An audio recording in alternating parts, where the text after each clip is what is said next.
Pernah kebayang nggak? Seorang perempuan jadi raja di zaman ketika perempuan cuma dianggap pendamping?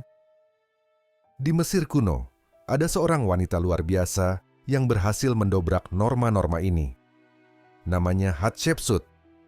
Dia nggak cuma memimpin Mesir sebagai Firaun, tapi juga membawa peradaban itu ke masa keemasannya. Penasaran gimana ceritanya? Mesir kuno dikenal dengan para Firaunnya yang megah, Ramses Agung, Tutankhamun, Cleopatra. Tapi, ada satu nama yang sering terlupakan, Hatshepsut. Yang bikin menarik, dia bukan sekadar Firaun biasa. Hatshepsut adalah wanita pertama yang benar-benar mengambil gelar Firaun, bukan sekadar ratu atau pelaksana tugas. Dia nggak cuma berani menantang tradisi, tapi juga meninggalkan warisan yang luar biasa. Gimana sih caranya dia berhasil jadi pemimpin di dunia yang dikuasai pria? Yuk, kita bahas lebih dalam.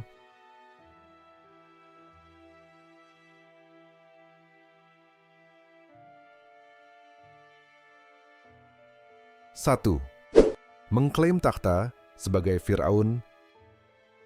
Hatshepsut memulai karirnya sebagai istri Firaun Thutmose II.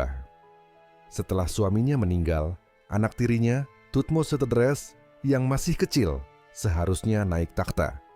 Tapi, karena Thutmose III belum cukup umur, Hatshepsut mengambil alih kendali sebagai pemimpin sementara. Yang bikin beda, dia nggak puas jadi wali raja. Hatshepsut mengambil langkah besar, mengangkat dirinya sendiri menjadi Firaun. Gelar itu biasanya hanya diperuntukkan bagi pria, tapi Hatshepsut nggak ragu melanggar aturan. Dia bahkan memakai simbol-simbol kekuasaan pria, seperti mahkota kembar Mesir dan janggut palsu. Unik kan? Strategi ini adalah cara cerdasnya untuk menunjukkan bahwa dia pantas memimpin tanpa harus memedulikan norma gender saat itu. 2. Kepemimpinan yang membawa kedamaian dan kemakmuran. Di era Hatshepsut, Mesir kuno mengalami periode damai dan stabil. Nggak ada catatan perang besar selama dia memimpin. Ini memungkinkan Hatshepsut untuk fokus pada hal-hal yang lebih membangun, seperti perdagangan, pembangunan kuil, dan kemakmuran rakyat. Dia juga dikenal sebagai pemimpin yang bijaksana.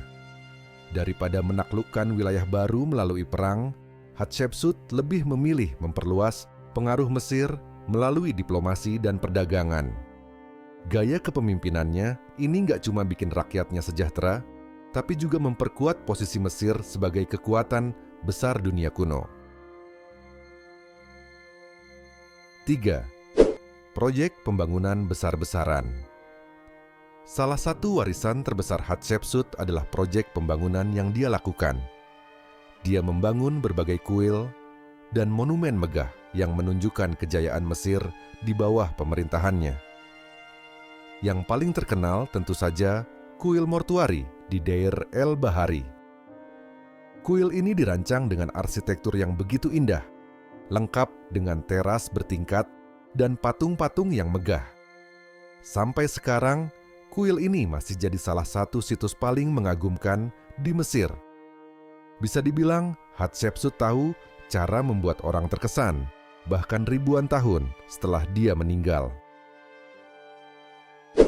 Ekspedisi dagang yang berani.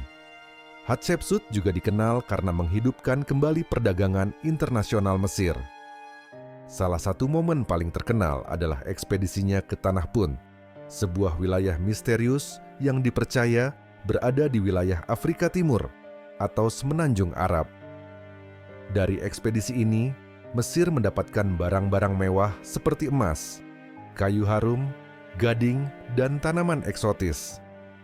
Barang-barang ini nggak cuma meningkatkan kekayaan Mesir, tapi juga memperkuat posisinya sebagai pusat perdagangan dunia kuno. Bayangin aja, di zaman itu Hatshepsut sudah mikir global banget. Upaya menghapus. Namanya dari sejarah. Yang menyedihkan, meskipun Hatshepsut adalah salah satu Firaun paling sukses, banyak upaya untuk menghapus namanya dari sejarah.